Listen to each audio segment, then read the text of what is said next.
Kawawa sila. Yan, nagtawag na yung mama pig natin sa kanila. So, tinanggal ko na pala yung kawayan dito na harang. So, tinanggal ko na pala. So, libre na yung inay natin na makaikot-ikot. Yan, nagtawag na taon siya sa iyang mga anak. So, napurga ko na pala yung inahin natin kanina. Yan ang umaga, pinurga ko na siya. Mga ilang araw lang to. Baka bukas, mag-umpisa na yan siya maglandi. So, ito na yung sitwasyon ngayon. 28 days. So, yan, ang gulo-gulo nila. Ganito talaga yung reaction pag unang araw ng walay ng mga biik sa mama pig. Tanawa, nag-uunahan yun sila, oh, sa tubig. Nag-uunahan sila sa tubig, oh. Nandun lang yung drinker nila, tapos nandito yung pagkain nila. Ayan. Lagi yung may feeds na nakalagay. Kaso binabantayan ko lang kasi nga maraming manok dito sa amin.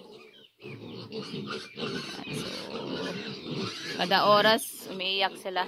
Kasi nagtatawag yung mama pig natin. Ayan, nandun sila sa drinker lang, nakapila. Sakto na rin naman yung mga katawan nila para iwalay na sila. Yung napaga ko pala silang iwalay ng 2 araw. Kasi nga yung mama pig po natin, si Joanna, ay nahihirapan na po sa pagpapadidi. Kasi nagsisikipan na po sila. Nag-aagawan. Yung iba hindi makapasok. Pag makapasok naman, yun, parang nakakagat yung didi niya ba. Kasi nga sila naguunahan. So, nahihirapan yung mama pig natin kasi nga malalaki na talaga sila. Kaya yun, nagdesisyon na lang akong iwalay na lang sila. Yan, malalaki na po talaga sila. Matatangkad. So, wala naman problema kasi kumakain na rin po ng feeds. Marunong na kumain yung ating mga biik. So, meron lang ditong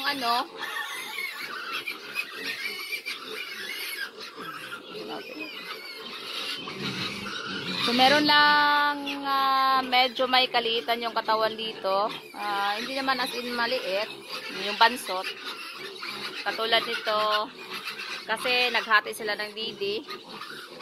Nasaan pa yung isa?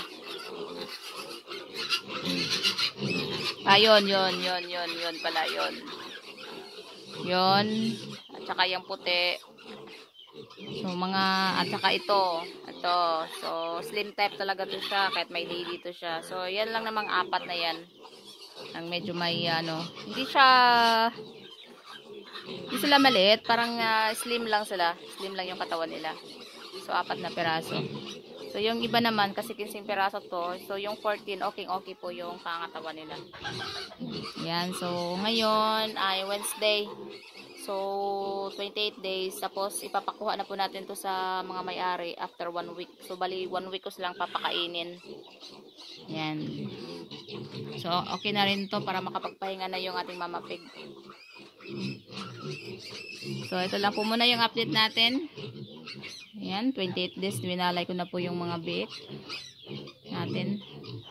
Wala naman problema kasi kumakain na rin naman po sila ng feeds. Happy farming po sa lahat.